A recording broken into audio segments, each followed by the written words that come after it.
It's Bristol, baby, for week 5 of the Domino's Den Fender Truck Series, located in the foothills of the Appalachian Mountains in a place fittingly named Thunder Valley. Bristol Motor Speedway is home to some of the roughest and toughest racing on anyone's schedule. Good evening, sim racing fans, and welcome to the last great Coliseum. Tonight, it's the Rusty's Towing and Recovery Checkers or Wreckers 169. High atop the speedway, inside the Inside Sim Racing broadcast booth, Gabriel Wood alongside me, Tyler Herr. Coming into tonight, Tyler Roberts has a 1-point lead in the championship over two-time race winner this year, Curtis Young. Tyler, with such a close battle for not only the championship lead, but for many positions throughout the field, I got a hunch that a lot of feelings are going to be hurt by the end of tonight. Bristol is known as the last great Coliseum, and of course there are going to be some hurt feelings out there, but a lot more hurt trucks as well, because this place is close quarters, door to door, beating and banging. You're side by side for so many laps, you're going to get frustrated with someone. This could be a pivotal race in the points because of how close they are. This race is a wild card, anything can happen. Yeah, just like you said, it is a wild card. And the 19er Curtis Young right now, fastest in practice with a 14.635. Looking through the field, looks like Tyler Roberts is about 2/10 behind him, coming in that 8 truck with in that 13th spot with a 14.851. He's got to pick up some time, but maybe he's just kind of sandbagging, waiting until qualifying to run some good times. If he doesn't, and he starts way back here, kind of midfield, about 30 trucks in the field going to make the start tonight. Tyler, that's not going to be very good for his championship efforts, especially for tonight, because he's got to pick his way through a lot of guys in this field, and they're going to be hungry for a win and top 10 finish. A lot of these guys not having the luck they've wanted this season. They're going to be fighting very hard for all these positions. Yeah, and the further back you start, the higher your chances of getting collected into a wreck become. But at the same time, the leaders, they're going to be the first ones to hit lap traffic here. And with sub 15-second lap times, that closing rate is ridiculous. And with how Bristol is set up here, it's hard to see through the corner. So you could be in the middle of 1 and 2. There could be a wreck in the middle of the backstretch. You don't see it. You can be in it within a matter of seconds and in the garage without even really knowing what happened. So starting up front here is going to be big. But right now, the guy that I'm looking at, number 3 on the practice board, Joey Lamb. He was the guy that won the Cup Series race here a few weeks ago. Expect him to be quick because Joey Lamb, Curtis Young, they finished 1-2. But Joey Lamb put a hurting on the field in that race in the second half. Yeah, you've got to have a certain knack for running here at Bristol, not only in the Cup car, the truck, and any kind of series that runs here, because you got to have a certain rhythm. Getting on the gas, kind of rolling back onto it, rolling off, getting on the brake. It's almost like Martinsville, where it's just on the gas for a few seconds and then just braking, and get back on the gas. That consistency is what's going to produce these fast lap times, guys, just kind of getting in a groove. Once you kind of get out of that, if you start encountering traffic, which is going to happen tonight, you get into traffic, you're going to have to start adjusting your line. That's going to make things very interesting. Yeah, weaving in and out of traffic here is going to be key to either gaining positions, gaining time on the leader, what have you. If you can get through the traffic the best, you're going to be up there towards the end of the race, but you got to get through that traffic cleanly. Yeah, as you talked about a second ago, the lap cars, it's going to be a very pivotal point, just kind of working your way not only through the lead lap cars, but guys a couple laps down, just trying to make the best of a bad situation. It's like 35 cars, and it's like the 35th driver on the practice sheet right now is the 28 of Gerald Heffley. He's coming in with a 15.083, so that's about 4/10 off of that first practicer of Curtis Young as we go into qualifying. That's not much, that's not a big difference. If we saw that, he'd probably be around maybe the top 15, maybe at somewhere like Atlanta. But here at Bristol, he's going to go a lap down within about maybe 30 laps if he doesn't pick up the pace. So they're going to encounter these guys quick as we're looking at a few guys getting on track right now.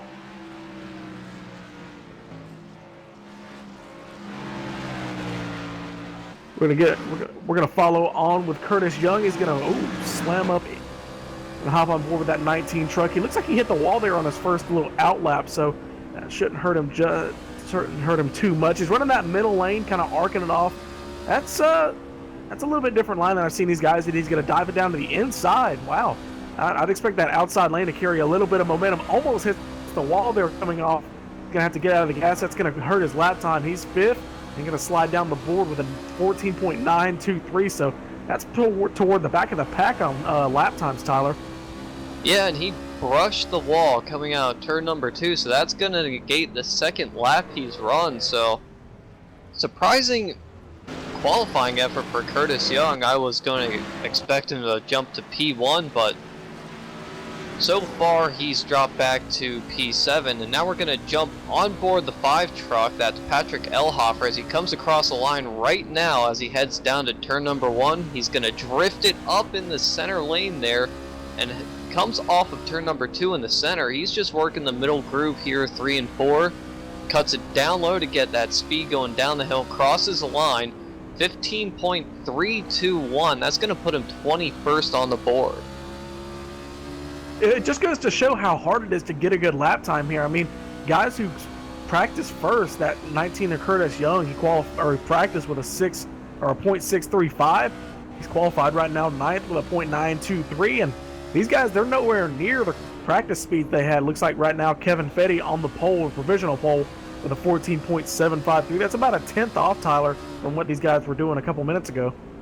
Now, also that could be a product of the rubber buildup throughout practice. It could have slowed the trucks down a bit, maybe put some heat into the tracks. They're slipping and sliding a little bit, but also to keep in mind, these trucks are almost hitting the rev limiter on these straightaways, and this is actually a really tight setup, so any slight break in the throttle that you have to give here at Bristol, that split second of just lifting out of the throttle can cost you about 5 positions or 10 or 15 depending on how much you have to lift in qualifying, because the times are that close.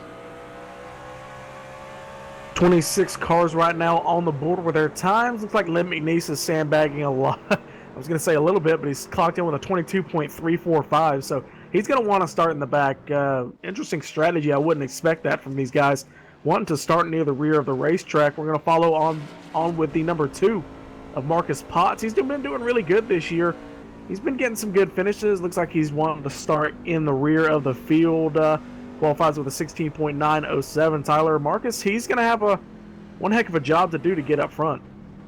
Well, Marcus Potts, if I recall correctly, he was one of the guys in the Cup Series that secured a top 5 finish, if I'm not mistaken, but you know, he had a beat-up truck in order to do so, and back in the Cup Series race, there were only 2 drivers that finished on the lead lap, so this race here is going to be more about survival than it is racing for the first half at least.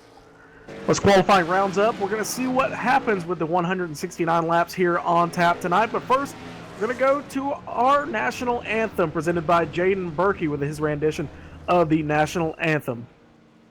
Oh, say, can you see by the dawn's early light what so proudly we hailed at the twilight's last gleaming, whose broad stripes and bright stars through the perilous fight o'er the ramparts we watched were so gallantly streaming, and the rocket's red glare, the bombs bursting in air, gave proof through the night that our flag was still there.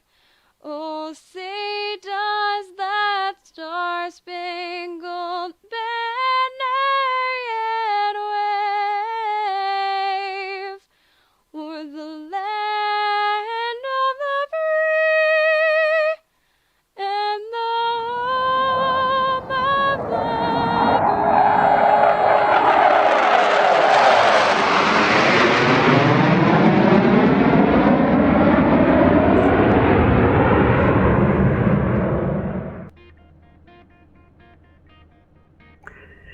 Jaden Berkey with your national anthem. A little bit of a goof on my part. Jaden Berkey is, of course, a 1. So goof number 1 of the night. Hopefully that's the only one, not just from me, but the drivers.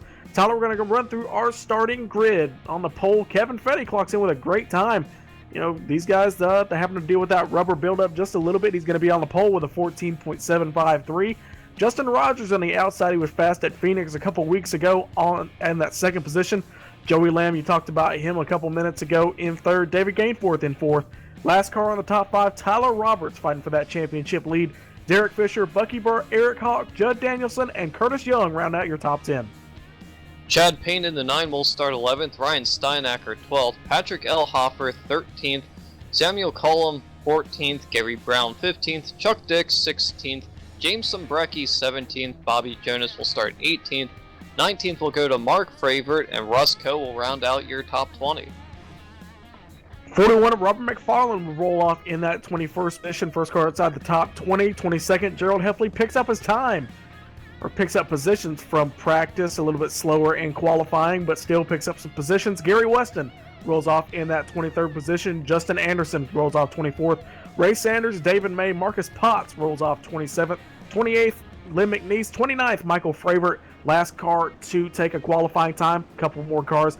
Philip Myers, Steve Cunningham, Mike Donahue, Ray Richard, Dennis Cook, and Joshua Ramos all did not take a time in qualifying. Tyler, I believe all those guys had some outstanding penalties that they needed to serve. That's right, Gabe. They had a few penalties from other races, so they are going to have to start at the rear. They were not allowed to take qualifying times, but I would keep an eye on the guys back there. Philip Meyer, Mike Donahue, Ray Richard, Dennis Cook even. Those guys have proven that they can drive through the field. And Joshua Ramos, he was a contender at Phoenix as well, so any of those guys back there can make their way up through the field, especially Ramos with the second fastest practice time on the night. They roll off into turn number 1, second of 2 pace laps here, Tyler. We're getting ready for some good Bristol racing here. Looks like 35 trucks made it to the grid. Per NASCAR rule, that's basically a full NASCAR Truck Series field. Yeah, just about, but I'm almost certain that they're not going to finish with 35 trucks in this event because it's just Bristol, baby. We'll see at the end of the night. Just exactly what you said. It's Bristol, baby. Pace car pulls off to the safety of pit road. Kevin Fetty on pole. Green flag in the air. We're underway here at Bristol. 169 laps. Look at that 21. Justin Rogers on the outside. Got a great restart. He's going to push high there.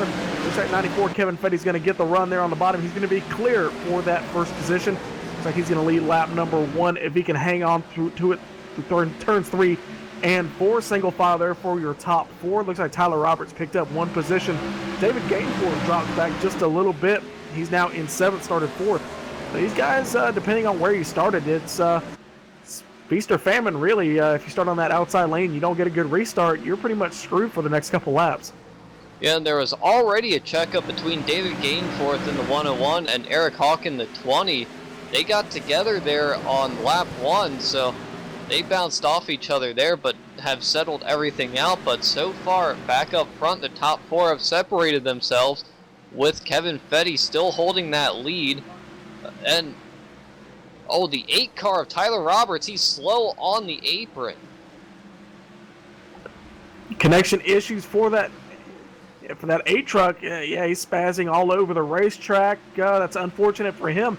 He was your points leader coming into the night, so that's it's going to open up the field for Curtis Young. He's pursuing championships in both the Truck Series and the Cup Series, so he's having a really good season so far in 2016. He's looking to capitalize on the problems of that 8 truck. Hopefully he can get it solved and get some free passes toward the end of the night. Guys dodging for position: Derek Fisher, Curtis Young, Eric Hogg working his way on the outside of the racetrack. Yeah, looking at that 8 truck of Tyler Roberts. Looks like it's a little bit better, his connection.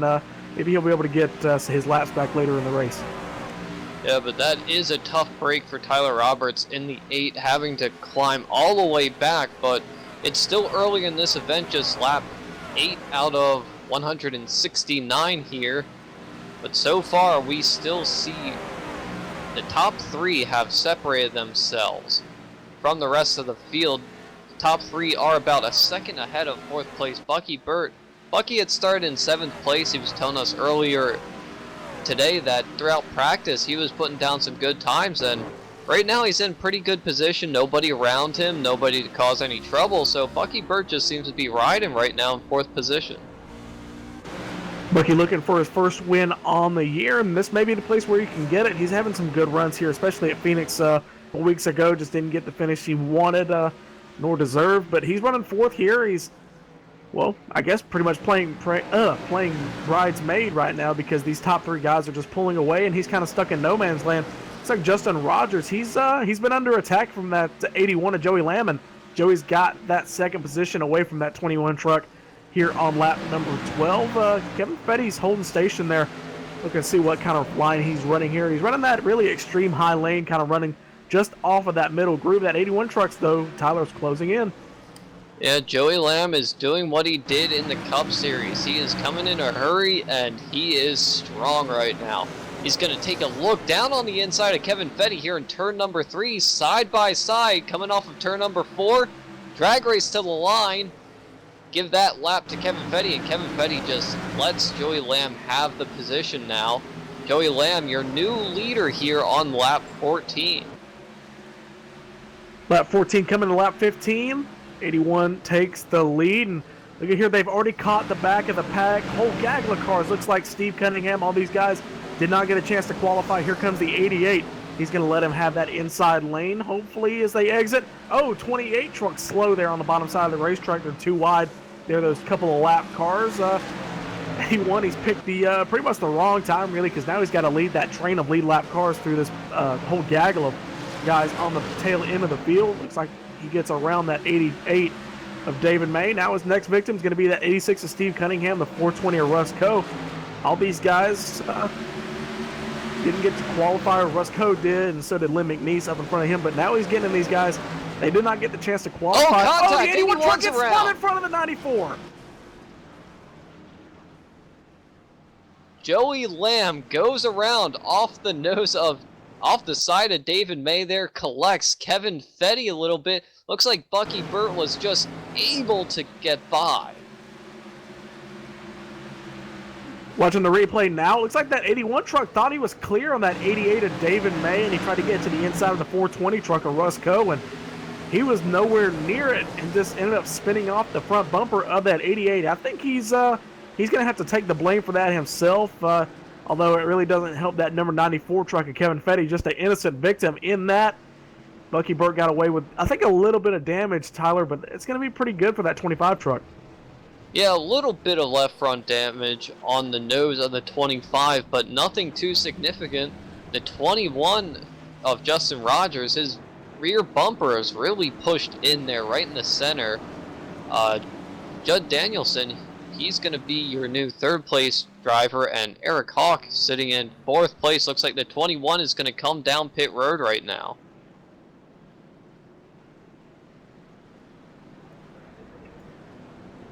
'21 of Justin Rogers is taking that slow 35-mile-per-hour pit speed down to his pit stall.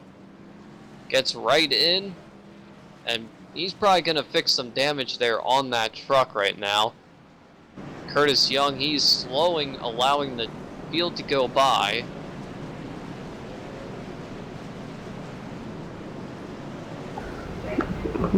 Looks like Kevin Fetty in that 94 truck also on pit road. He's going to pull in, fix that damage. Truck smoking, no resets on these guys. A reset allows you to get pretty much a brand new car.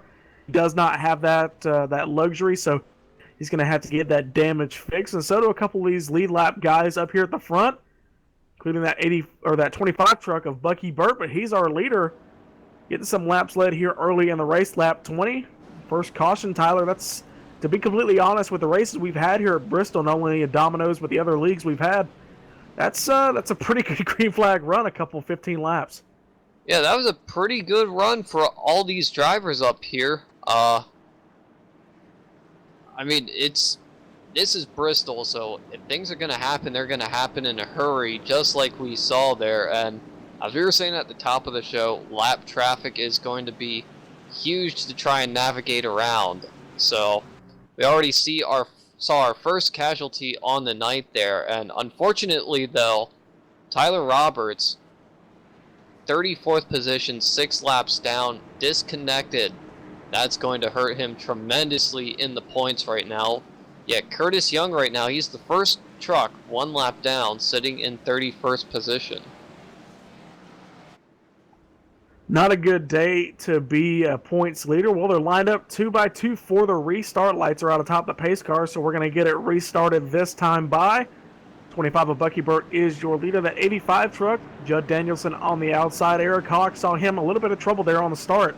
That first lap got into the 101 at Gainforth, but he's recovered from it, running third. That 9 truck, Chad Payne, Ryan Steinacker, round out your top 5. Pace car is going to pull off for the second time tonight. 22 laps in the books here tonight, 23 on tap right now. Green flag rolling slow here on the restart. 25 truck and the 85 side by side for the lead going into turn number 1. Good restart from that 85 truck, a little bit better than we saw that 21 of Justin Rogers off the initial restart. 85 ducks to the inside, but that's not going to work. 25 truck leads that green flag lap here on lap number 23. Side by side. Bucky Burt got trouble on the front stretch. Looks like the 9 truck is sitting, he's around on the front stretch on the apron, so no caution. Chad Payne he's on the was apron of the racetrack. 4th place.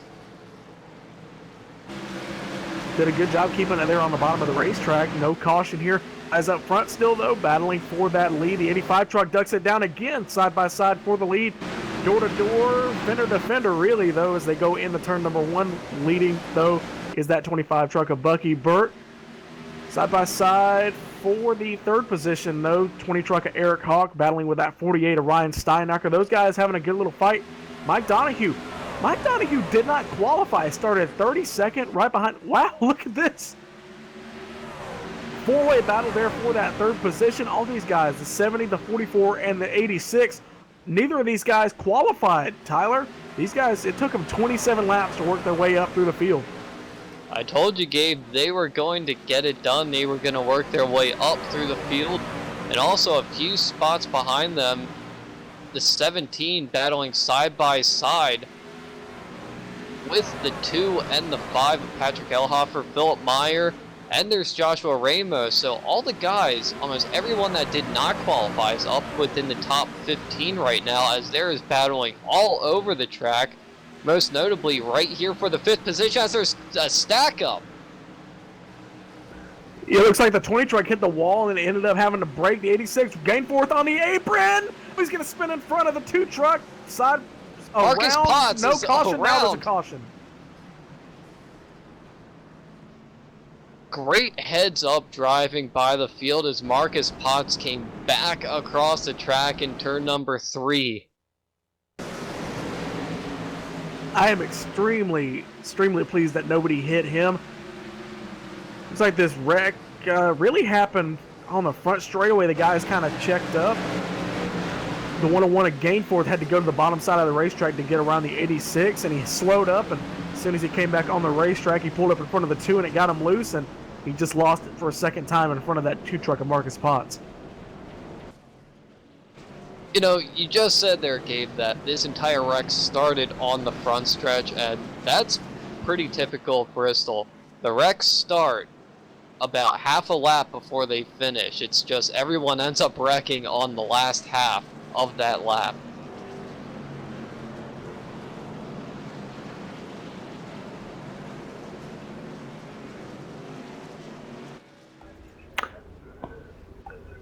Guys rolling around here behind the pace car. 2 truck of Marcus Potts' first car. 1 lap down. He's sitting there behind the pace car. So the 48 of Ryan Steinacker is going to stay out along with the 70. All these guys coming in to hit. Tyler? Yeah, Bucky Burton, the 25, your leader there, he comes down into his pit stall along with the 85 there.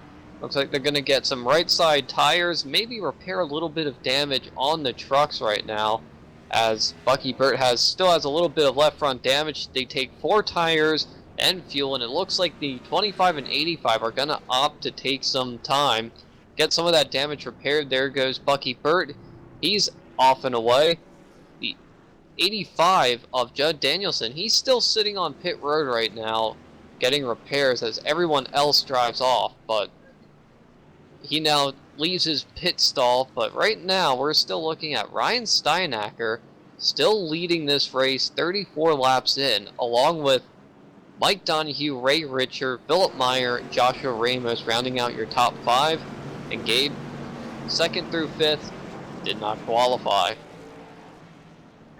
That is absolutely amazing to me. You know, you'd expect Tyler, you know, 1 or 2 guys to work their way up front within maybe 60 or 70 laps, but 4 guys inside the top 5 that did not take time. The starting positions for these guys, 32nd, 33rd, 30th, and 35th. That is absolutely incredible.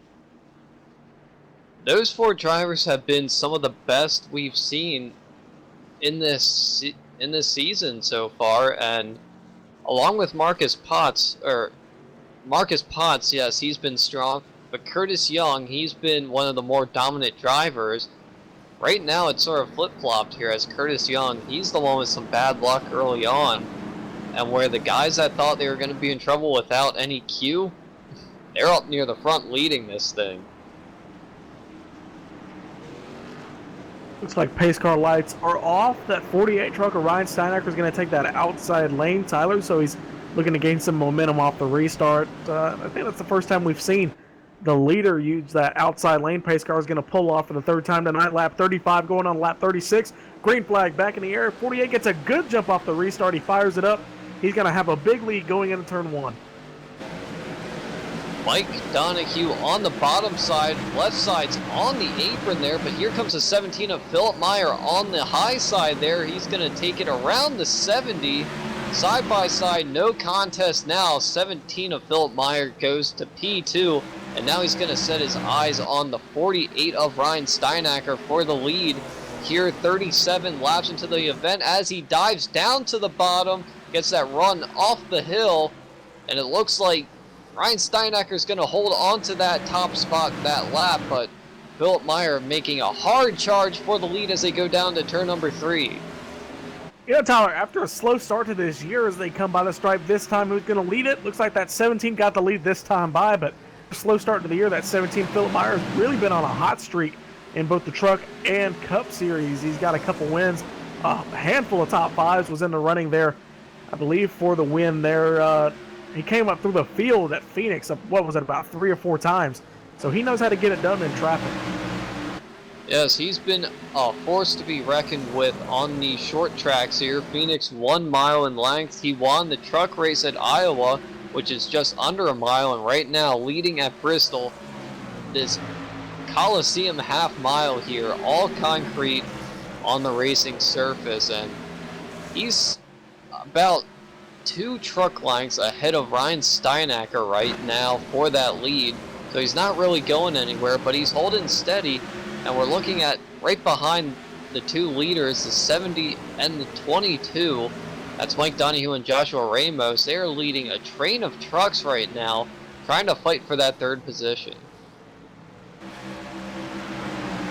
Yeah, 70 and Mike Donahue's got it, and about 30 other cars want it. Looks like 44 truck behind them, a Ray Richer. He's on the back bumper, that 22 of Ramos. As they come by the stripe this time, Lee McNeese right behind him, and Justin Anderson, Gary Brown, or Justin Rogers, then Gary Brown, that 21 and the 23, running 7th and their 8th and 9th. These guys single file, pretty much running the same line around the top side of the racetrack. And then some of these guys kind of dumping it down to the bottom side of the racetrack then. And then some guys just kind of staying up there and using that momentum. So there's a couple little different tactics there. Same pretty much entry, but then look at these guys. Some of them pin it down to the bottom side of the racetrack as the 22 gets on the wall. Stack up here on the front straightaway. Everybody keeps it going. 22 is going to pull up the racetrack. 16 pushes up the racetrack. I want to know how that 22 of Joshua Ramos, he saves it and only has to lose 1 position. As that 44, now we got a caution. Caution out here at Bristol Motor Speedway as the number 5. He looks like he got turned into the wall. Oh, hard contact for the number 5. He goes over.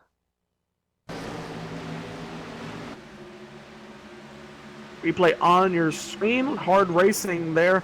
Looks like the 5 truck just pushes up into that 1 truck, James Becky, and ends up going up the racetrack, goes over a couple times, kind of does a little corkscrew and pulls back down the racetrack. Look at the 19 of Curtis Young ends up getting by look at, not only not getting any damage, but he's going to be your free pass recipient, the lucky dog. If he'd gotten any damage in that crash, he wouldn't be getting it. Just an impressive maneuver there by the 19 to just see what was going on and react. He saw it all the way up ahead of him and just slowed it down, backed it down, and just drove right by it on the bottom side. Good heads-up driving by the number 19 of Curtis Young, but also very lucky of him. Guys, on pit road, everybody rolling around 17 Philip Meyer rolling through pit road. Everybody has to use the same pit road, I believe, or is that rule? I'm not sure. I haven't raced at Bristol that much, Tyler. Do they have to use the same NASCAR rule where they all have to use the same pit road, or can you just enter and exit on your individual pit road? No, you can use your individual pit road here. However, pitting on the backstretch puts you at a disadvantage because the front stretch pit road is the one that opens up first. So all the guys that pit on the front stretch can get on there, get their service done, and get off, and they can speed all the way up to catch the pace car. And while the guys are being serviced on the backstretch, they're gonna be losing that time that all the guys that pitted on the front stretch first are gaining. So it's a big disadvantage to pit on the backstretch, but if you didn't qualify or didn't qualify well, it's the tough break that you have here at Bristol. But you don't have to go all the way around like in the real life NASCAR series does. Yeah, I was going to say that. Something we didn't touch on there in the pre-race show. Qualifying, another reason it's so important is to get that good qualifying or that good pit stall there on the front stretch. Well, as we ride here under caution, the main sponsor of this series, of course, is Domino's, the Domino's TYJ Cup Series and Denton Fender's Truck Series. It's brought to you by Domino's. With Domino's new Piece of the Pie rewards, you can earn a free pizza after just 6 online orders of $10 or more. Sign up at www.dominos.com/rewards. And also, of course, the main sponsor of tonight's race, the Rusty's Towing and Recovery 169. He's got a motto, checkers or record, that kind of fits in with tonight's race. For any towing and recovery service you need in the Pensacola, Florida area, just look up Rusty's Towing and Recovery. So right here, everybody kind of sorting themselves out. Big stack up. Looks like the 16 truck got spun, Tyler, under caution. And the green flag is out. This is a big change of events right now, and it looks like the 25, he just got turned as everyone's trying to come to the green flag. A very, very odd 25 turn of Bucky events. Burt's on the bottom side of the racetrack. Absolute cluster here on the restart. Fortunately, we see if we can get the replay up for you, but no caution here on the speedway. That 21 truck of Justin Rogers. Looks like the 70 Mike Donahue ends up getting into the wall.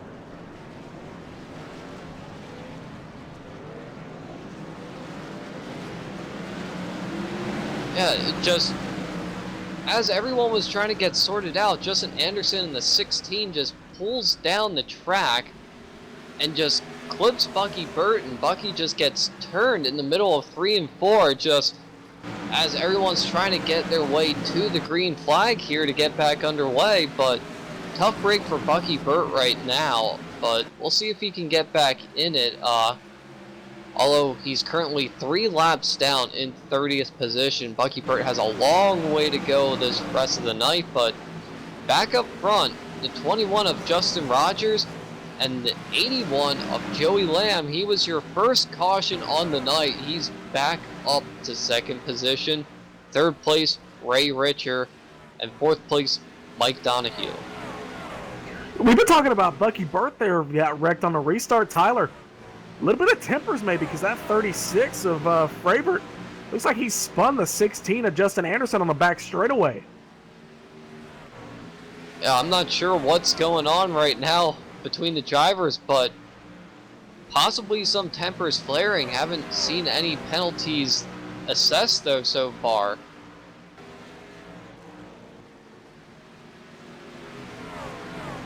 We're going to get caught back up the leaders. Looks like Steve Cunningham going a lap down to our leader, Justin Rogers, as he's going to pull around that 2181 truck, going to follow suit. Your leader before the caution was a 17 Philip Meyer. Looks like he's running Tyler in that 16th spot. Looks like Ray Richer almost gets into the wall there on the front straightaway. He got around that 70 of Mike Donahue, working his way back up. 70 Mike Donahue, though, he's not going down quietly. Oh, the 44 gets turned. Can he hang on to it? Caution is out. Looks like he's going to take out the cone, but no real damage there for anybody else. That 44 spins to the apron. What an impressive save by the 44, just being able to keep it away from the wall and anyone else. Just unfortunately he got dumped, but everyone else was able to check up, and just a 2-truck incident here in turns 1 and 2. You just got turned. That 70 Mike Donahue gets into the rear quarter panel of that 44 Ray Richer. So it looks like 2-car incident, also involving 1 caution cone, but not a lot of damage really for anybody. Yeah, for the 70, it looked like he was just pushing real hard trying to get into that corner, and the trucks here are just so tight. So if you miss your corner entry by just a little bit, you're going to be pushing right up to the wall, and it looks like the number 70 just was pushing way too hard there. Yeah, we're still not at halfway yet here. 169 laps on tap, laps 64 here. Right here under caution. Looks like the 70 Mike Donahue, he's the real reason for the caution, but he's going to be your leader, at least for the time being. We're going to go commercial here real quick before we get back here for the restart here at Bristol.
Lined up here for the restart, 70 Mike Donahue on that outside lane. Choose the outside lane for the restart.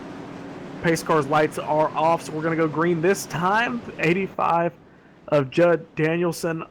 Looks like we got a delayed green flag on the racetrack, so we're going to get one more time. Looks like some guys just not lined up in the proper positions. We're going to get everybody bunched up here. Lights are off again. We're going to get one more time going around, closing in on halfway here at Bristol. Tyler, any thoughts so far? Well, so far we've seen some very hard racing and some really odd incidents out on the racetrack. The last one we saw there coming to green, everyone just stacked up and people got turned around there, so it's been a wild night. Full moon must be out. It's been a wild night. It's going to get even wilder when it comes down for the win. We've seen what it was, about 5 or 6 different leaders here. Mike Donahue on the outside. He's going to back up just a little bit. Here we go. Green flag in the air. He's going to fire it up. Bad restart for that 19 of Curtis Young there, but a great restart for the 70 of Mike Donahue. He's going to jump out to a huge lead going in turns 1 and 2. 19 truck on that outside lane is going to fall victim to that 84 of Lynn McNeese. Curtis is working his way back up. He was a lap down just about maybe 30 or 40 laps ago, Tyler. So this has been a story of guys coming up to the field. Yeah, Curtis Young has caught all the right breaks, getting a lap back, being able to gain a bunch of positions by staying out on the racetrack with various tire strategies. He now sits in 3rd place behind the 85 of Judd Danielson. As he works all the way onto the bottom, he's slow down on the track. Second time tonight, we've seen a top 2 points leader. He's coming into pit. He's doing the 19 truck of Curtis Young.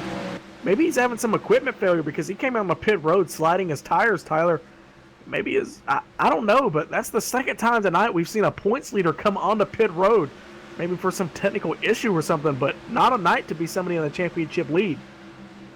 Not at all, and this could have been a great opportunity for Curtis Young to really capitalize. Sitting 3rd place, he was going to have a huge advantage over Tyler Roberts in the points, but right now Curtis Young is just sitting on pit road as Mike Donahue still leads by about 3/4 of a second over Judd Danielson in the 85 truck. Side by side for that second position, Lynn McNeese trying to get that inside position on that 85 truck of Judd Danielson. Philip Meyer working his way back up. He was running about maybe 18th, I think, a couple laps ago, and now he's up to 4th. Yet another person as the 84 pushes up the racetrack just a little bit. Another person coming up through the field, Justin Anderson. Last time we saw him, he got spun under caution and had to restart the race pretty much half a lap down to begin with, Tyler. He's doing a good job as he loses a little bit of momentum, a lot of momentum actually, on that bottom side of the racetrack. He's going to fall victim to, I believe, the 35, the 48, and looks like the 22 also gets by. Yeah, and back up front here, a battle for 3rd place, 2nd place even. The 81 of Joey Lamb gets around the 17 of Philip Meyer. Philip Meyer tried to use the inside line on the 85 truck and was unable to make the passes. Joey Lamb, he's now on the inside of the 85, and he's just going to get bogged down on the bottom, fighting side by side for 2nd place right now. And that's going to allow Philip Meyer to come all the way back up to the quarter panel of the 81. Really here at Bristol, the high side is where you have to get it done. You might be able to pull a slide job on someone if you get a good run going in through the center of the corner, but really it's the high side that prevails right now. But Mike Donahue, he's just looking in his rear view mirror and he is driving away from this mess as the 17 and 85, 84, 81 all fight for positions. Yeah, because that 48 of Steinacker is. The 85 truck gets into he kind of roughs up the 420 a little bit for not getting out of the way for the 2nd place driver. He's leading that little train and long way away, 1.7 seconds last time. But see what the gap is this time. 70 of Mike Donahue is your leader. Coming by the stripe this time here, a complete lap 181. It's like 1.9 seconds the lead right now, Tyler. We're approaching halfway here in the Rusty's Towing and Recovery 169. While we got the chance, we're going to go ahead and do your iRacing Midway race break presented by iRacing Motorsport Simulation. 70 Mike Donahue is your leader. Judd Danielson running 2nd in that 85 truck. Philip Meyer running 3rd. Good recovery from him. Lynn McNeese in the 84 running 4th. 5th place driver Joey Lamb, Ryan Steinacker, Bobby Jonas, Joshua Ramos, Dennis Cook, and Justin Anderson in that 16 truck runs 10th. Gary Brown runs 11th place, Marcus Potts in 12th, Michael Fravert 13th, Ray Richer in 14th, Derek Fisher runs 15th right now on the track, Jameson Brecky 16th, Justin Rogers, he was an early leader tonight, he runs 17th, Chuck Dix 18th, David May 19th, and Gary Weston is rounding out your top 20 on track. 21st right now, Chad Payne, Mark Fravert in that 18 truck in 23rd is the last car on the lead lap. Couple cars laps down. 23rd position, Robert McFarland. David Gainforth started up front, but he's toward the back of the field. Samuel Collum in the 76 runs 25th, 26th right now. Russ Coe, Kevin Fetty, Bucky Burt, Gerald Heffley, Eric Hawk 29th. It looks like Curtis Young running in that 30th position after pulling off of the pit road 31st. Now goes to that Curtis Young machine. Steve Cunningham, Patrick Elhofer, and Tyler Roberts. A couple of your points leaders toward the rear of the field. It's been your iRacing Midway Race Break. For more information on the wide variety of racing possibilities on the web, visit iRacing.com to sign up today. iRacing, the official simulation partner of NASCAR. A big move there for the 84 of Lynn McNeese. He ends up getting into that second position on the 85 truck of Judd Danielson, 81 truck of Joey Lamb fighting for him that fourth position. But the 84 gets into that second spot behind the 70 of Mike Donahue. He has pulled out a 3.3 second lead, Tyler. That 70 truck's got some speed. Yeah, and what Len McNeese did, a little bit of contact between the 85 and 81, and then the 17 and 48. Just the 85 has been stacking up these drivers right now and just holding them back. But Len McNeese, he pulled off a slide job there entering turn 1 just by diving it in there and washing up the track in front of the 85. Just a perfect example of it. And right now, that 5-way battle for second place is now starting to thin its way out as Ryan Steinacker, he's trying to work the outside of the 85, which is going to bring Philip Meyer along with him. Yeah, Tyler, I really think that 85 truck was holding these guys back because that 84 of Lynn McNeese, he's now 2.6 seconds, so he's pulling in that lead almost a second now on that 70 of Mike Donahue, and 81 of Joey Lamb's right behind him. Steinacker moves into that fourth position, so that's going to leave Judd Danielson in fifth for the time being. And as I say that, the 17 Philip Meyer got by him on that lap, so sixth plate falling like a rock, that 85 truck of Judd Danielson. At 70, Mike Donahue is getting caught about 3/10 a lap by that 84 Lynn McNeese, that icy machine. He's doing some good job getting up front. Also, that 70, that Napa machine, is also encountering a lot of lap traffic. Yeah, Mike Donahue had to navigate some heavy lap traffic there, but now that he's away from it, Len McNeese is going to start rolling up on the back part of it, namely Bucky Burton in the 25 right in front of him and Samuel Collum in the 76. And that's just going to be a wall for these guys trying to get through, as it looks like the 84, he's caution out on the racetrack. Big like stack up in turns 3 and 4. It looks like the 16 involved again, along with the 88 of David May.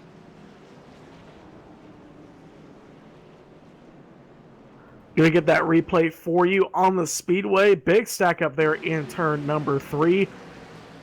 Looks like we are 3 wide there for a second, Tyler. Yeah, it looks like the 16 and the 1. The 1 dove down, washed up, took the 16 out, and then as everyone else was trying to slow down for the wreck, the 88 got in it with the 14, and it looks like Chuck Dix, he got turned around, but was able to keep it off of all the walls, but just a big stack up there down in turns 3 and 4.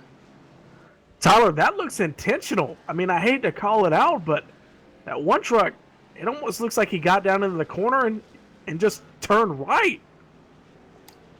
Well, I think he might have been a little bit impatient with the 16. The 16's a bit beat up. Gave him a shot in turn number 2, and then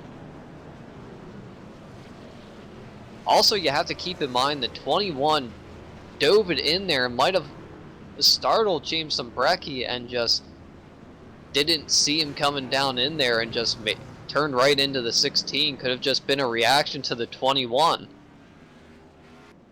It could have been. We don't know what goes on inside the minds of these drivers when they drive behind these cars, but pit stops here on lap 100. We're going to see. We're not even going to try and do the race off pit road. It's so confusing here with the 2 pit roads, as we said earlier. So we're going to give it just a minute and see where these guys stack up. Looks like Ryan Steinacker and Ray Richard, Gary Brown, Justin Rogers, Joey Lamb. Looks like these guys staying out. Oh no, the 81 truck, I believe he and 70, all these guys pitted, but a little bit of differing pit strategy here for these guys not pitting, Tyler. Yeah, that's been the name of the game here at Bristol all night long. Different pit strategies as to when guys are going to come down and get tires, so it plays a lot of various strategies there. as to, for instance, Ryan Steinacker. He's going to stay out here. He's going to lead with the 44 of Ray Richer right behind him, but Joey Lamb and Mike Donahue, Len McNeese, Philip Meyer, all guys with fresh tires. So there's only going to be a few drivers out there on old sets of tires, but even though the trucks are very tight through the center of the corner here, wheel spin is a big issue on restart, so this could play a little bit of havoc here on this restart.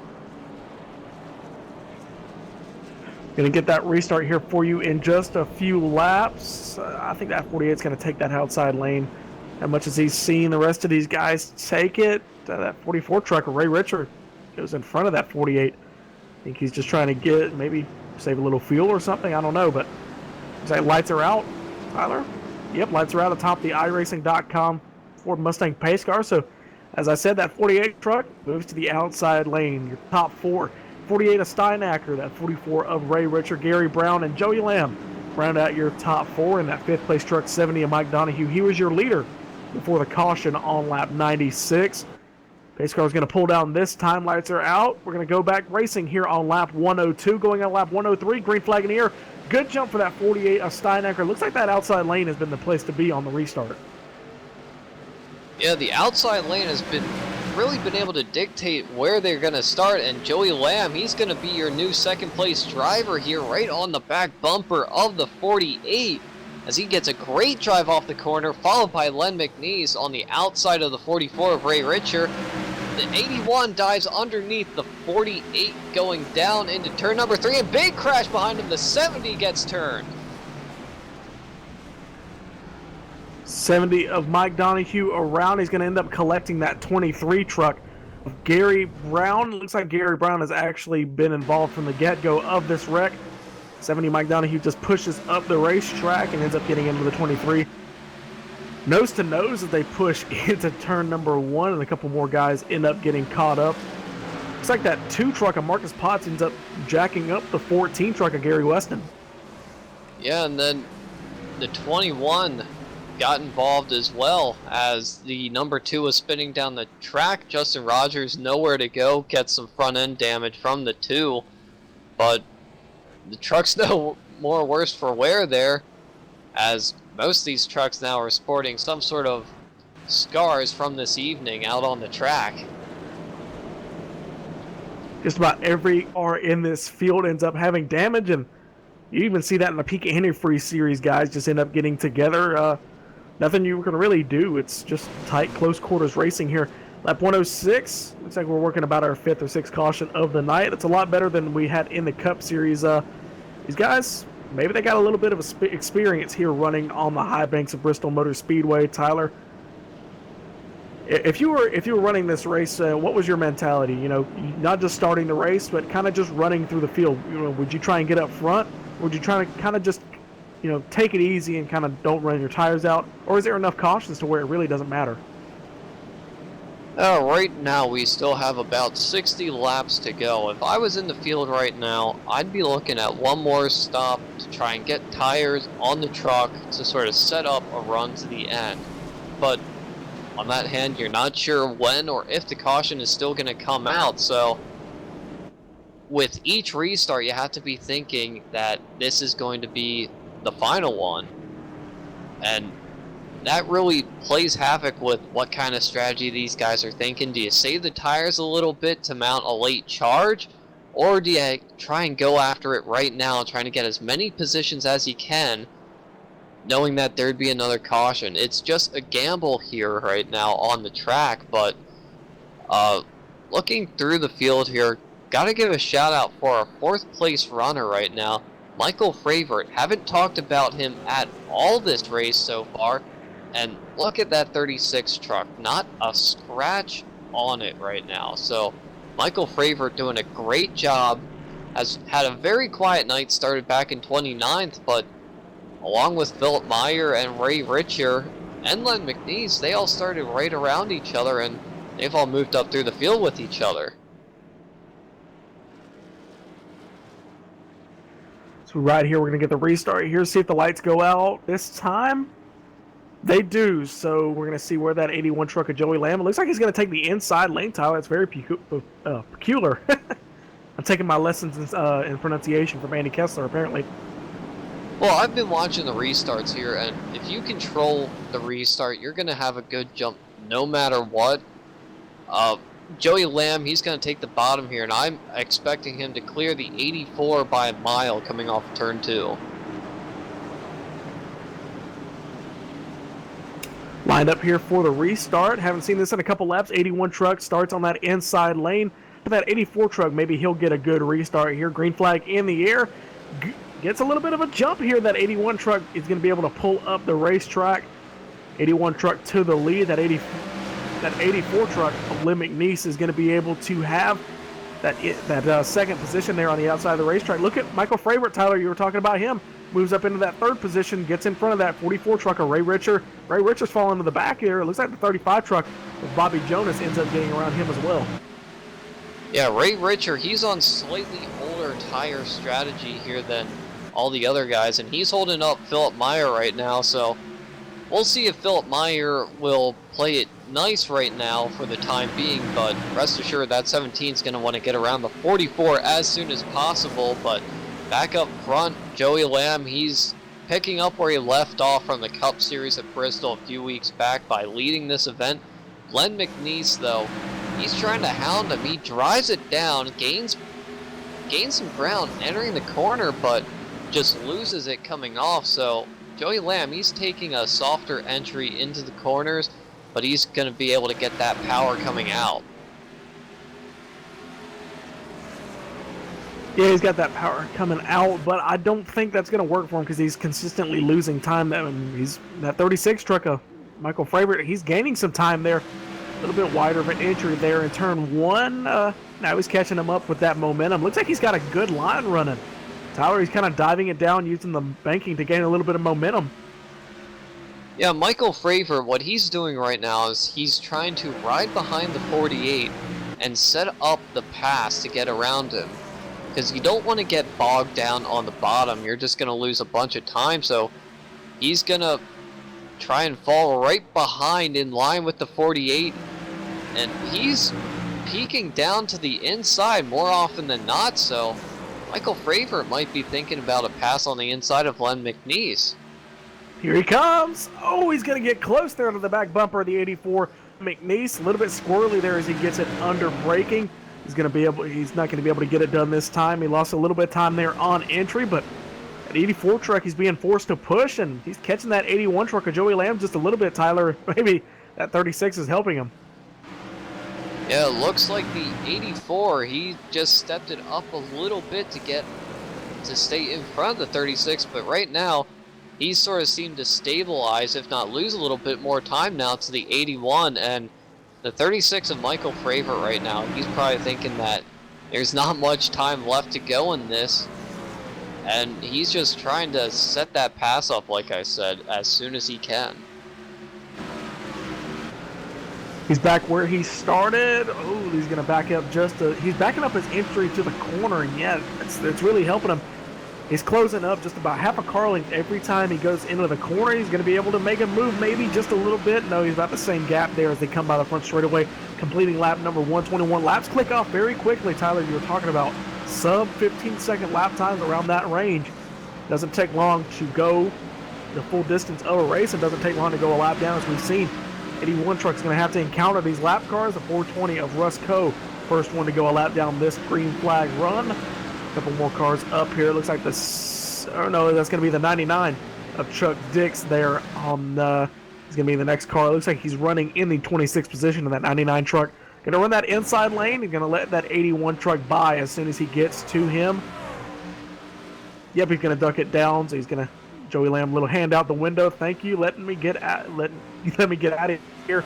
Get as far away from that 84 truck and the 36 as possible. Battle still raging for that second spot. Meanwhile, about a 1.5-second gap back to that 17 Philip Myers. We got another caution. 54 and 16 going around right now in turns 1 and 2. That was after the caution, but it was the 54 that was involved initially. It looks like he was racing hard on the outside of Joshua Ramos for about 6th position there, and yeah, the 54, 22 just drifts up a little bit into the 54, and it doesn't look like the 54 really held down the brakes sliding back across the track and was extremely slow. Tried to get it in gear again and it kicked to the right, and 85 and 16 just collected in it, unfortunately. Tough break for Judd Danielson.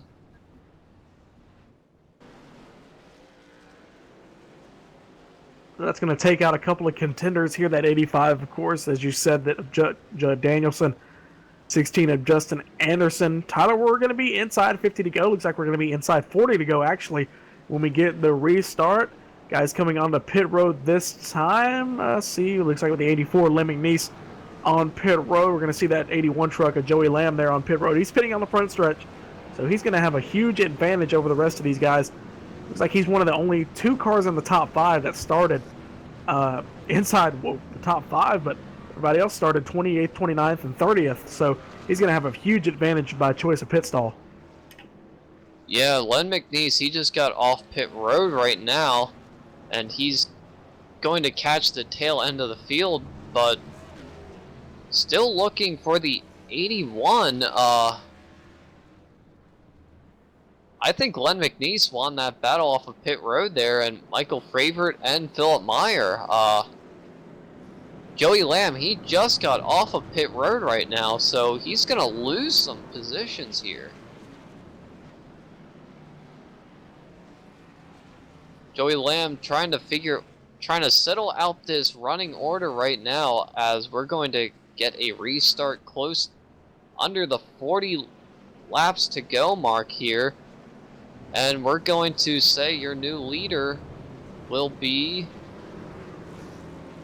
Joshua Ramos in the 22. He was just involved in that last caution. Your top 5, the 22, Joshua Ramos, Robert McFarland, David May, Bobby Jonas, Len McNeese. So Len McNeese, he falls back a few positions as pit strategy plays its way into the hands of the top 4 guys that we really haven't seen much of near the front, with the exception of Joshua Ramos. Robert McFarland, first time we mentioned him tonight. David May, he's been around some action. Yeah, Robert McFarland, he's been at or near the tail end of the lead lap all night and been a lap down a couple times, but he's up here when it counts. He's closing in. We're closing in on lap 130. We're on lap 130 now as the lights go out on the pace car. 22 truck of Joshua Ramos chooses that outside lane. Bobby Jonas in that 3rd spot. Len McNeese in that 84 truck will start 4th. Michael Fravor in 5th. A little bit of shakeup here at the top of the field. The 1 truck of James Becky trying to find his place in line there back in the pack, but we're going to get the restart going here coming through turns 3 and 4. Pace car is going to pull off. Tyler, I expect to see some good racing here, good hard racing like we've seen all night. So pace car pulls off. We're going to be side by side for the restart. Backing up everybody. Slow roll there on the front straightaway. Nobody goes on the restart, but here we go. Green flag in the air. Big bump from that 35 truck on the 41 of Robert McFarland. He's going to have the lead, Tyler, by the time they get to turn 2. A very interesting restart, to say the least, and Robert McFarland, he's going to be your new leader here in the race, as there's a lot of shuffling for position around 3rd and 4th place. And it's 3 wide, the 22 gets tagged. 22 gets caught up. Big wreck here. Big wreck for the leaders.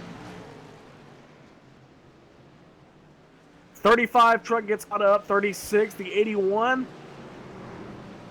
That was just an over-aggressive move from that 35 truck of Bobby Jonas. That move did not need to happen right at this point. The guys were side by side for the lead. He just gassed it up coming off of turn 2 and gets up into the 22 of Joshua Ramos. Can I just say I have to give some major props to the 17 of Philip Myers. Watch as he drives through this. Truck's going everywhere, and he keeps the nose clean and the entire truck pointed straight. Things happen quickly here at Bristol Motor Speedway. At 17, he's good at missing these wrecks. When he gets caught up, he's got to have to work his way through the field, and he does it every single time. In the past few weeks, Tyler, I've yet to see him get caught up in a wreck. He's been that good. He's got some good reaction times on him. Yeah, but here at Bristol, having reaction times is great, but there's a lot of luck on your side when something like that happens, and sometimes that luck runs out, but we haven't seen it run out for Philip Meyer yet. But unfortunately, he's going to lose a few spots as to when the caution came out, so he was running around 4th place. He's going to restart in 6th place, but the good news is he's going to be on the outside for this restart, which seems to be the place to be. Well, he's going to be on the outside depending on what that 41 truck of Robert McFarland does. He may have seen, that was a really peculiar restart with the way the guys kind of took off, so I wouldn't expect that restart to kind of work again for him. So he's going to have to get on that outside lane if he wants to maintain this lead. But that 84 truck of Lynn McNeese, he's going to be coming fast. Yeah, it's going to be a story of old versus new as far as the tires go. And Len McNeese, even with a little bit of damage on the front end, he's not going to waste any time to try and get around that 41. But Robert McFarland, he's going to try to keep himself in that lead as long as possible. Hope that the next 30-some laps are just going to be wreck after wreck so he can hold on. But there are a lot of fast guys right behind that 41 truck and not a lot of buffer zone now.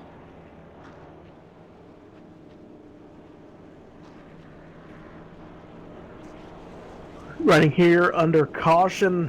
Look at the top 5. Starting positions for the guys, 21st, 28th, 27th, and 29th. That's your top 4 starting positions, Tyler. All these guys qualified. That 29th position qualifier, the 36 of Michael Fravert, he qualified in with a 32.312. A little bit off the pace in qualifying, I'd say. But he shows that was just a fluke, just trying to start near the rear of the field. He's up here inside. We're going to restart here with 30 laps to go, or at least close to it, up here inside the top 5. These guys, lights are out at the top of the pace car, so we're going to get restarted this time by. Only driver inside the top 5 who started there is Joey Lamb. This is really surprising to me, Tyler. These guys are able to work their way through the field this fast. We've seen it. It's kind of accordion, just up and down all night for everybody, really. We're going to see if it happens again. Pace car is going to pull off 41 truck of Robert McFarland. Admin in this league hasn't been getting the finishes lately, but he's got a couple top 10s to his name. Restart here. He's going to have a huge lead going into 1. Good restart. That outside lane comes through again.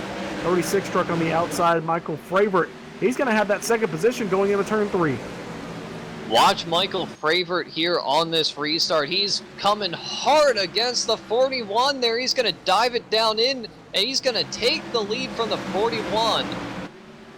Close call off of turn number 2 with the 2 truck with the 81 as well. 36 truck to the lead here on lap 140. Completion of lap 139 on the lap 140. McFarland holding station here in second for the time being, but that 84 truck of Lynn McNeese has something to say about that. To the inside, Lynn McNeese on that 41 truck. He's going to try and bring the 81 with him, but that momentum on the outside carries him. The 48, he goes around on the front stretch. Caution is out, lap 141. Big ride for that 48 truck. I think that was a self-spin, Tyler. I'm looking at the replay here. No, I think the 48 got a little bit of help from the 13. More likely net code there.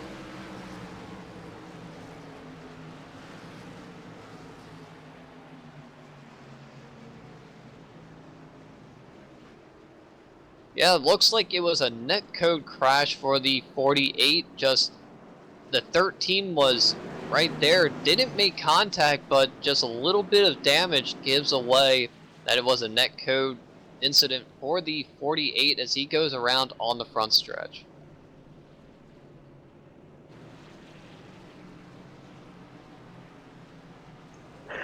Been getting one caution after another here at Bristol. Closing in on lap 142. Closing in on 20 to go, Tyler. 36 truck. He's taken him a little while, but he's ended up getting up to the front. I think he's going to be your winner here tonight. If may have jinxed him just a little bit there, but he's been having the fast truck here lately. It took him a little while to get up front, but once he got up there, he showed he's had the speed. I think he had the speed at Phoenix, too. Got a good finish there. Yeah, the 36, he's been pretty quick the past few races here in this series, but, you know, he still has to contend with the 84 of Len McNeese. He's been strong all night. 81 of Joey Lamb, the 17 of Philip Meyer. Right now, it's just a toss-up between all four of those drivers, and right now, on that last run that we saw, the 81 seemed to have the most power as he was able to ease it into the corners and get that big run off. Len McNeese, he's been throwing it into the corners, but suffering a little bit on exit, so we're going to see various strategies playing out, but so far it's playing into the hands of the 36 as he's not going to have to contend with any sort of traffic whatsoever. Run through of your top 10 right now. Michael Favorite is your leader. Robin McFarland running second. Len McNeese in that 84 truck in third. Joey Lamb in fourth. Marcus Potts in that 2 truck running fifth. 30th place starter Philip Myers worked his way up and down the field here tonight in that 6th position. Derek Fisher in that 13th truck in the 7th spot. Justin Rogers, James Sumbecky, Ray Richard rounds out your top 10. The brother to our leader right now, Mark Favorite, having a pretty good run, Tyler, in that 11th spot. Yeah, the Favorite brothers have really been putting on strong finishes here of late. I can't remember which one it was that got that great Phoenix finish. I think it was Michael there, but Mark, he's been able to keep pace as well with the leaders for the past few weeks here. So, a great effort from the Favorite brothers out on the track. That would be an awesome night for the both of those guys if they can get 2 of the brothers inside the top 10. It'd be for the first time this year, I do believe. Mark's been getting progressively better throughout the year so far here in 2016. First season for the Domino's TYJ Cup Series and Denton Fender's Truck Series.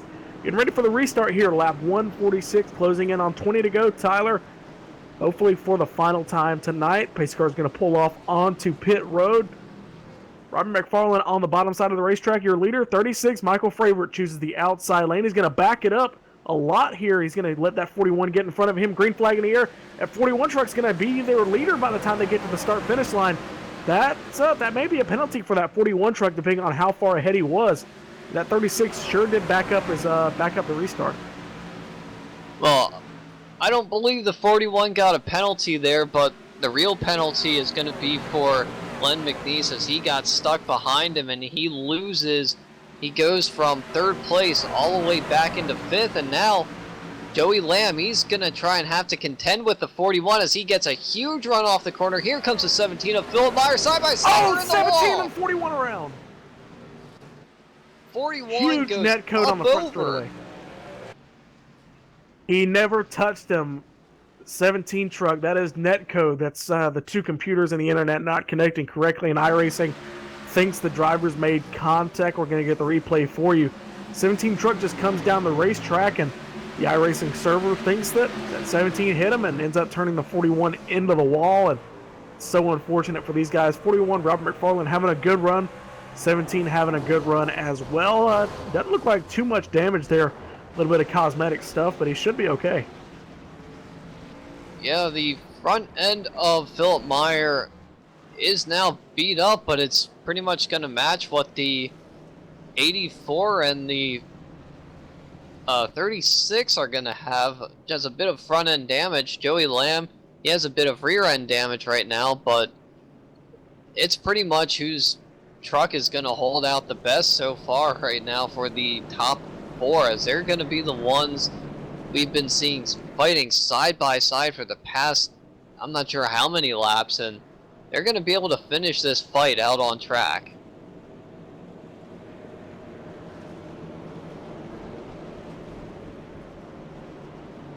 So we're going to line up the field here again. Your top 5 is now going to be Michael Favorite, Joey Lamb, Philip Meyer, Len McNeese, and Justin Rogers, your top 5.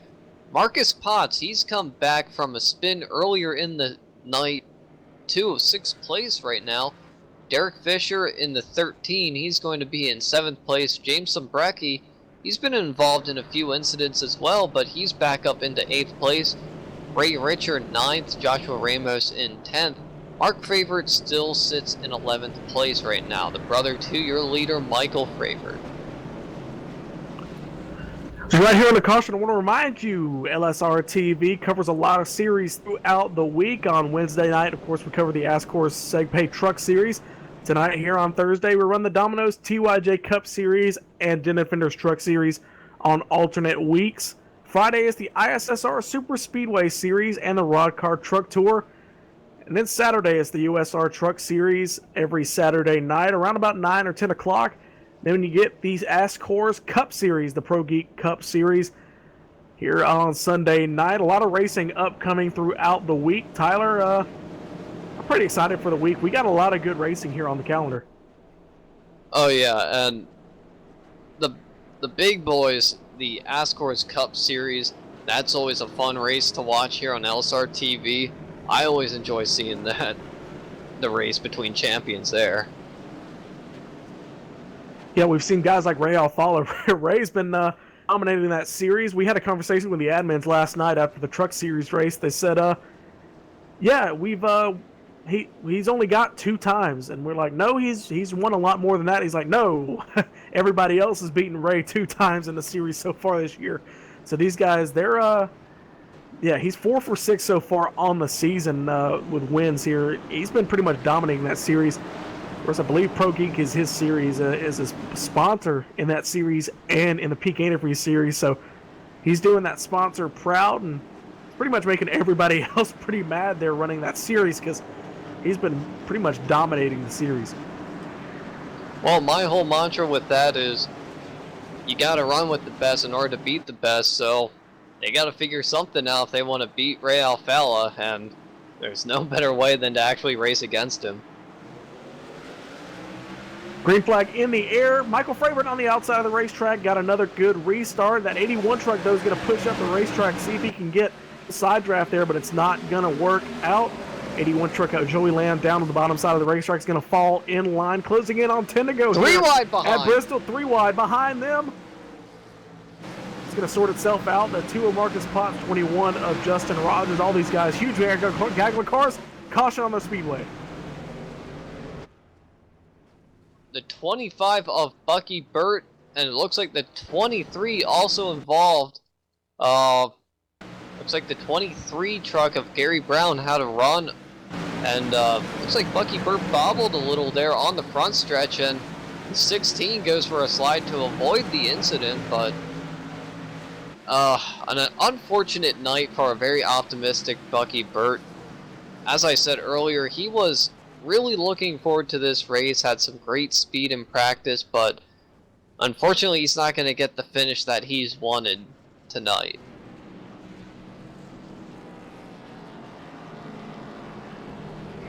So the 17 truck of Philip Meyer blows up on the racetrack, so that's going to put an end to his night. Unfortunate for him. Yeah, 84, Lem McNeese also blows up.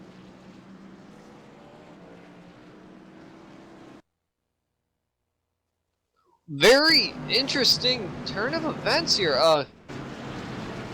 Gabe, I don't really say this often, but have you ever? No, I've never. I have no idea. We're gonna have to pull these guys in for an interview after the race. You know what? Let's do that now. Let's do that now while we're sitting here under caution.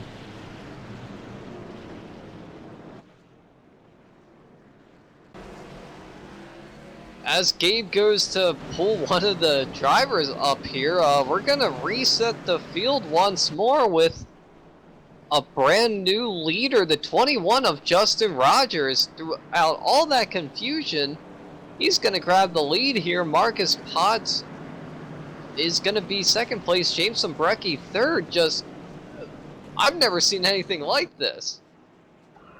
Lem McNeese 84 LSRTV booth. You got a copy? I got you guys. Unfortunate end of the night for one of the stronger trucks. Lynn, What happened? I have no idea. I hadn't been able to saw. It seems the track was blocked. I tried to go to the bottom to dodge it, and I don't know if somebody didn't hold on the brake or what, and they slid back down in the mine. I know it looks like it took the top 4 or 5 trucks out. It looks like the 17 also has the same problem as you. We've never seen that ever on iRacing. Was there any warning, or did the truck just blow up? No, there was no warning. Once we seen the wreck and I hit, it was just the engine started smoking, and got about 5 minutes required repairs now, so pretty much the race is over. It's unfortunate for you. At least you're keeping in high spirits. I mean, there's nothing you could really do about it. You ran a great race. Then, you're not going to get the finish you deserve. That's for sure. We line up here for the restart, Lynn. We're going to let you work on that truck. See if you can get it out here with a couple laps to go. Lynn, thank you for talking to us. Hey, thanks, guys. We appreciate y'all taking care of us up there. We'll try it again next time.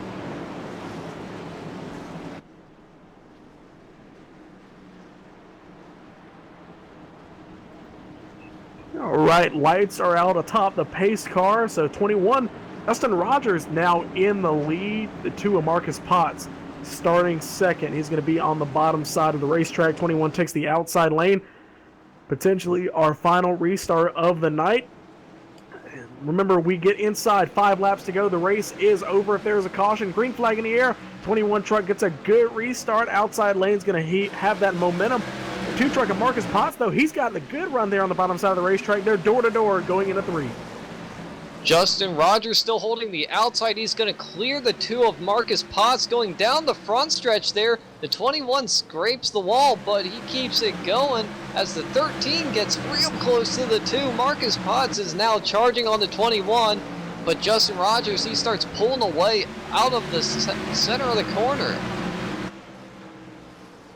A little bit of a battle there. Joey Lamb, the 1 truck of James Sumbecki, and Derek Fisher there side by side for the final spots inside the top 5. 36 Michael Fravert, they're running in the 6th spot. 1 truck loses that momentum. He's going to have to pull the bottom side of the racetrack to get out of everybody's way. Looks like the 9 truck pulling back onto the racetrack. Chad Payne 2 laps down. He's going to go, I believe that's going to make it 3 laps down, but 3-car battle for the lead here, Tyler, with a couple laps to go.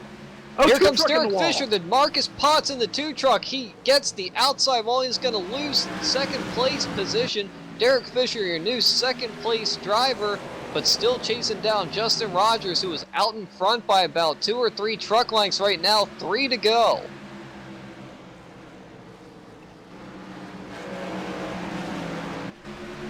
Huge Justin battle Rogers, there for the final. Oops, sorry, Tyler. Keep going, Gabe. Keep going. Looks like the 21 truck of Justin Rogers. I believe he's going for his first win of the year. I do believe, but that 13 truck is going to try to take it away from him. Joey Lamb hard in the wall. He's going to keep it going. He's going to keep it pointed in the right direction. Here we go. 1 lap to go. Oh, huge wreck on the front straightaway. It was the 2 leaders tangling. The 13 truck ends up turning the 21. Who won this race? I have no idea, Gabe. This is insane.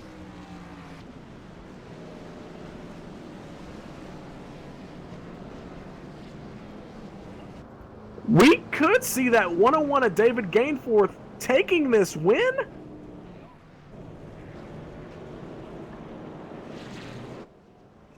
We're going to find out We'll see what iRacing sorts out.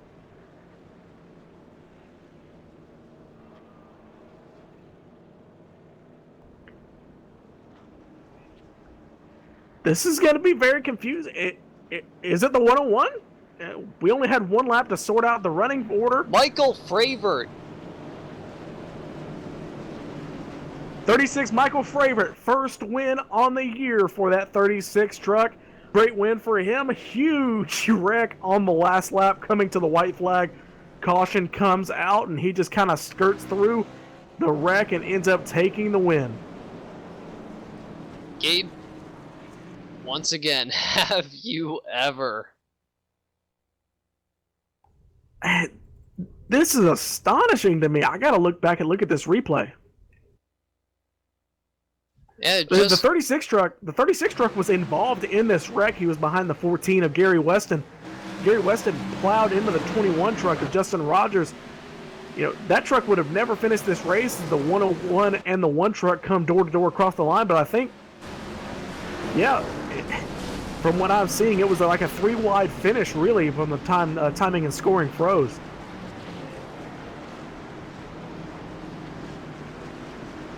And the interesting thing here, the 13, well, he didn't go around completely, so he was able to keep his position, but it looks like the 36, because he kept his truck straight at the moment of caution, he was still considered your leader after all the other ones spun out.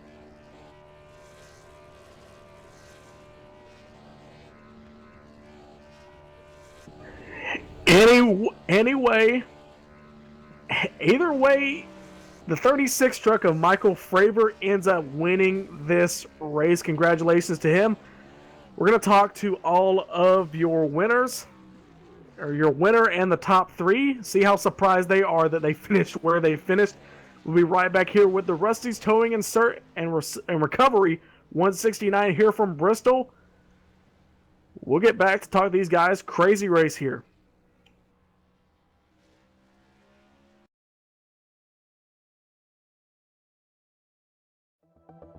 The 2016 iRacing World Championship Grand Prix Series is all about change.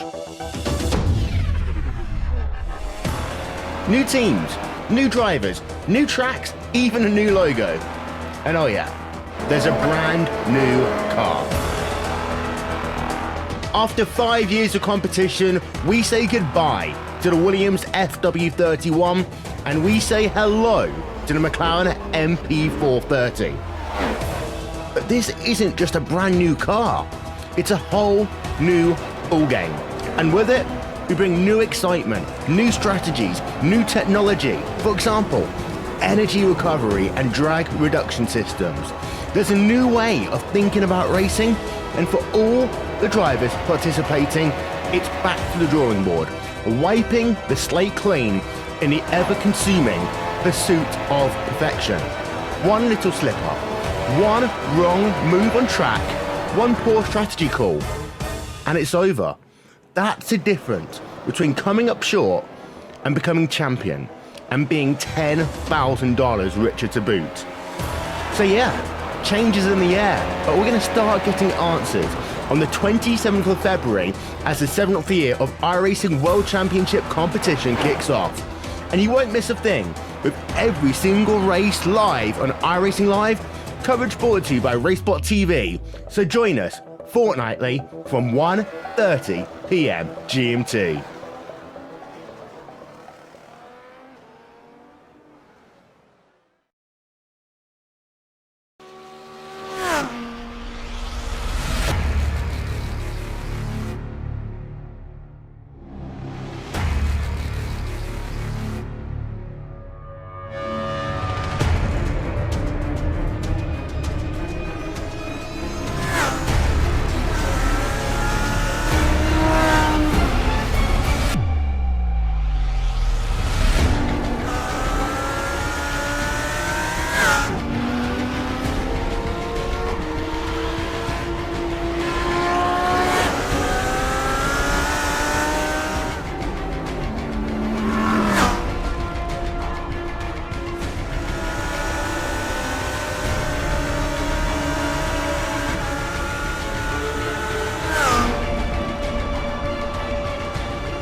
Back here live at Bristol Motor Speedway, Michael Frabert has taken the win here in the Rusty's Towing and Recovery 169. It was checkers or wreckers, just like that company's motto. And Tyler, one of the craziest finishes, not only in this league's history, but LSRTV history. The top 10 wrecks coming to the line that jumbles up the finish. But we have a winner. Michael Frabert ends up coming home with the victory. Derek Fisher comes home second. Ray Richer in third. James Sunbecky in fourth. Ryan Steinacker, Mark Frabert. The two brothers end up coming home first and sixth. Congratulations to them. Joey Lamb in seventh. Samuel Collum ends up coming home in eighth. Ninth goes to David Gainforth. And Marcus Potts ends up 10th, one lap down.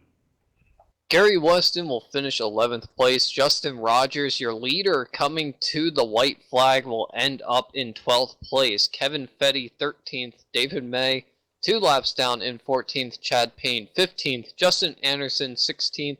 Bucky Burt comes home in 17th. Dennis Cook, 18th.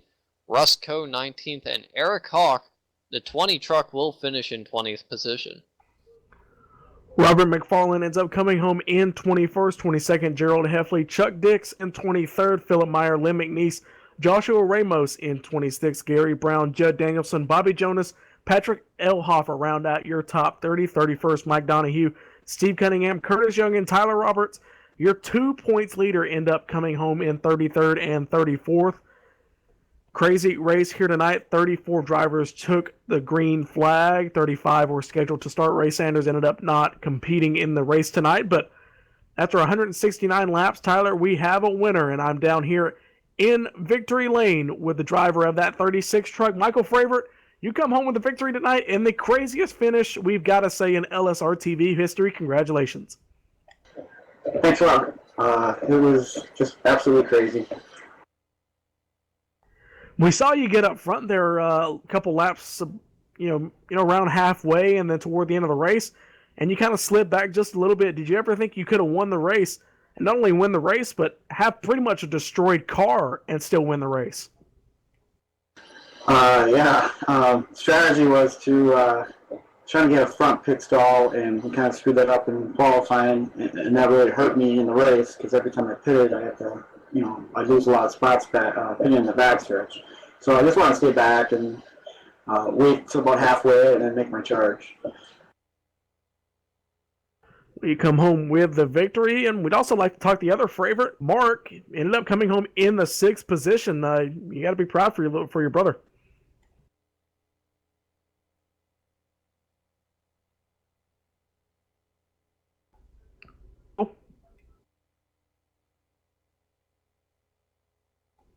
Michael, LSRTV, you got a copy? Yeah, I'm here. Mike.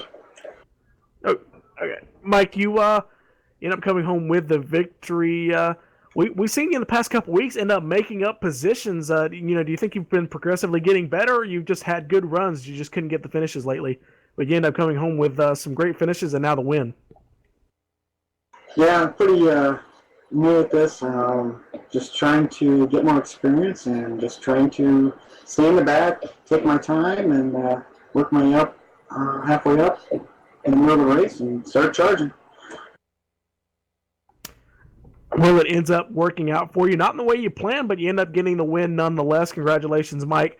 Coming home with the victory. First win of the year. Any sponsors you want to thank before we let you celebrate? No sponsors yet, but I still have to thank my wife and my teammates, Jim Somke, and of course my brother Mark. We really did some extensive practice and we kind of, helped each other out, and it showed the results. All right, Mike, congratulations again on the win. We're going to talk to the guy who finished second. We couldn't believe he finished second because everybody was scattering him out. But Tyler, you've caught up with the 13 car of Derek Fisher. Yeah, I caught up with Derek Fisher down here on pit road. Didn't really say much about him all race long, but all of a sudden at the end of the race, Derek seemingly came out of nowhere, and coming to the white flag, there was a tight battle between you and the 21, and you still ended up second. Take us through those last few laps there with that wild finish. Well, there towards the last 3 laps to go, I was really catching him, and then somebody came over the radio and said they're wrecking. So I look up to see where if they're wrecking in front of me or behind me, and next thing you know, the 21 car, he either came down on me or I came up on him. Either way, I feel really bad about, wrecking him there a little bit. Yeah, you still somehow were able to slide through that wreck and still come home in second place. And as I said, we didn't really talk about you a whole lot through this race, but what kind of strategy did you have to get yourself all the way up into the top 5 there late in this race?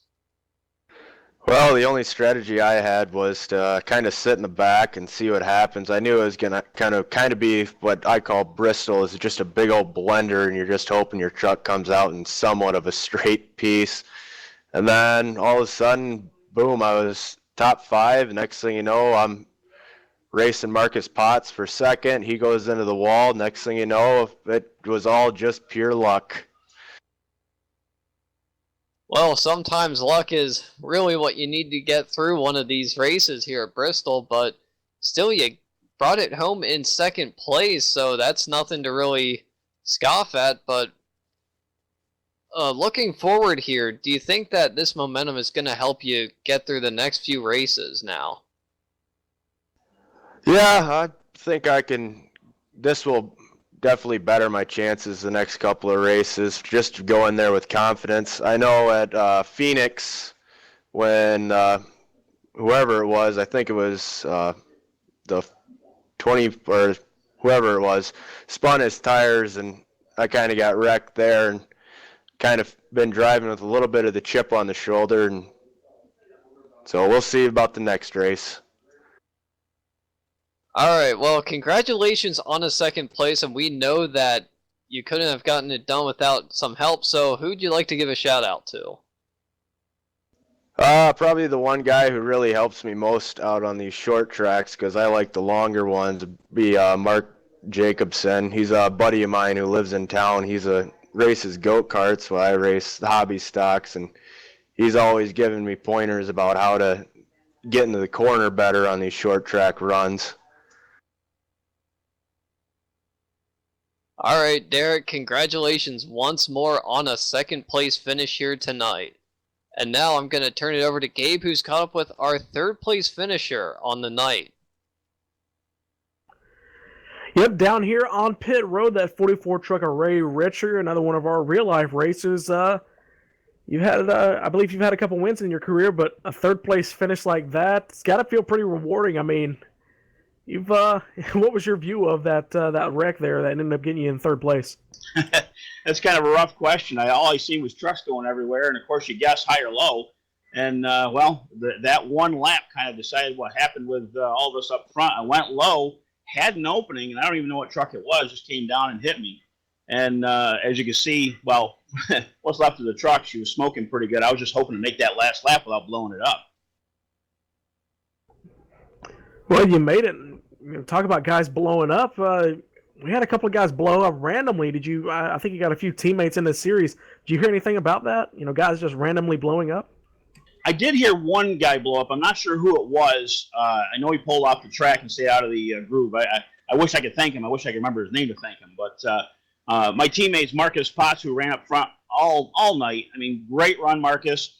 Bucky, a little bit of bad luck, but he was up front in the beginning. Got to give him kudos for a good run for that, for pit stops for Hope Motorsports. I just basically tried to do tire longevity. What it came down to, instead of fuel, every time the guys pit, I tried to stay out as best I could.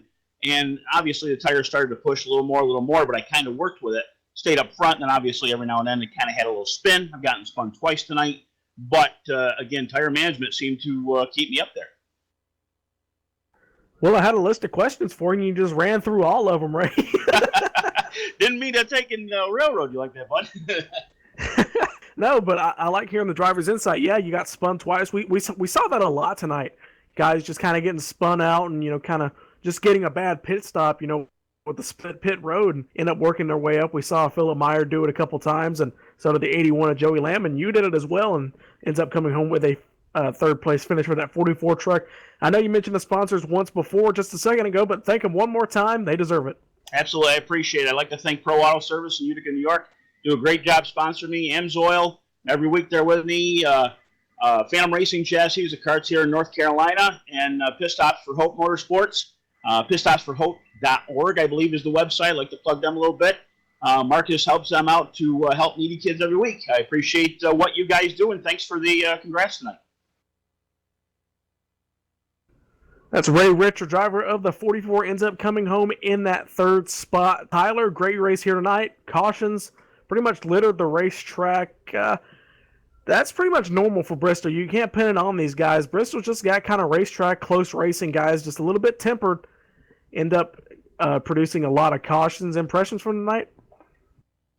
Well, as you said, it was cautions, a combination between it being Bristol, a tight truck setup, and just close quarters racing. It just gave us an exciting, even if it was a confusing finish on the evening, but you know, this is Bristol at its finest, and really, I can't think of a better race that we could have had here.